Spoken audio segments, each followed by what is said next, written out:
Hello everybody and welcome to Parks Bros. It's Drew here and we have another West Coast Racers construction update thanks to our good friend Mark as well as an anonymous viewer, and he just wanted to show off a new addition to the front entrance, and this is a Jelly Belly guy of some sort with a chef hat that you can now take pictures with. I think that's a great addition to the park, honestly. I think it's pretty cute. But speaking of the rest of the park and some more candies, the rapids are finally now open after months of refurbishment, and the M&M stairs are back finally. It's been a long time, and something else that's back is Tidal Wave. So hopefully you can go ride that and get soaked ASAP when you get to the park next. Now, here's a big thing that needs to be talked about, and that is that the midway right here next to all of Bugs Bunny World is being redone. So this goes all the way down to the sign of Bugs Bunny World and all the way towards Whistle Stop Park. So this is definitely a big change for at least another couple of weeks is my guess, but they are redoing the concrete and giving it some fresh paint as well, it looks like.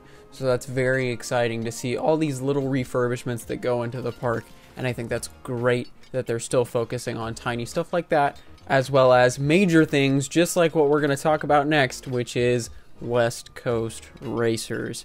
Now, you can see that the drills have moved into multiple different spots, specifically behind where those buildings are and in front of Apocalypse in that drainage ditch where the second and fourth launches of the coaster will be. So they are doing footers back there as of now, and most of the wood has been put onto Apocalypse. So hopefully we will see full retracking being done soon with Apocalypse, and hopefully we will be able to ride that sooner rather than later, because I can't wait to get back on that ride.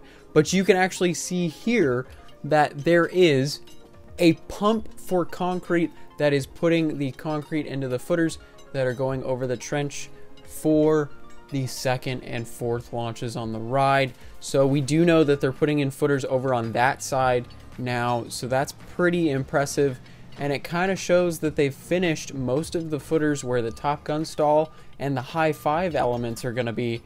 So they're almost done with footers, it seems, especially when we get another view of the go-kart track in just a second or so. But that's insane that most of the footers have been put in, at least from what we can see. So it's pretty insane.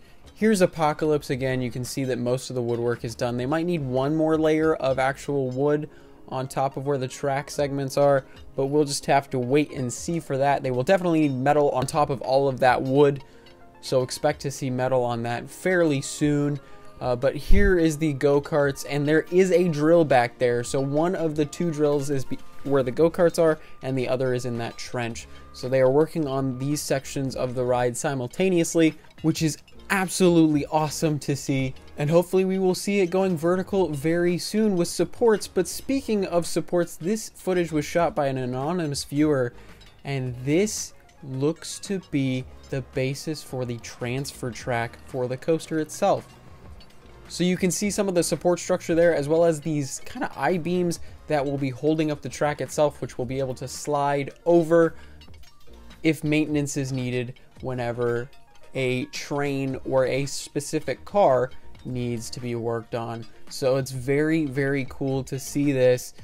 And honestly, we have all the ingredients for this coaster to be built and go vertical, except for the track, which is very, very odd. But from what I've heard, rumor-wise, that's because they had to redo a lot of the track design. So hopefully we can see track in the next couple weeks. I'm really hoping so. But we do have trains, we have supports, most of the footers are done. So we're honestly so close to this being vertical. And hopefully they actually might be able to open this by June with the rate they're going right now. So let's just hope there's no more setbacks, no more rain, and that the track will show up within the next couple weeks or so. I'm still betting on a July opening, but you never know. The last week in June is definitely still a possibility if the track shows up within the next couple days. But of course, if you have not, make sure to subscribe to Parks Bros right here for tons of updates and videos about all the parks in Southern California. And thank you so much to Mark and the anonymous viewer for getting this footage. And thank you for watching. And of course, as always, we'll see you on the next ride.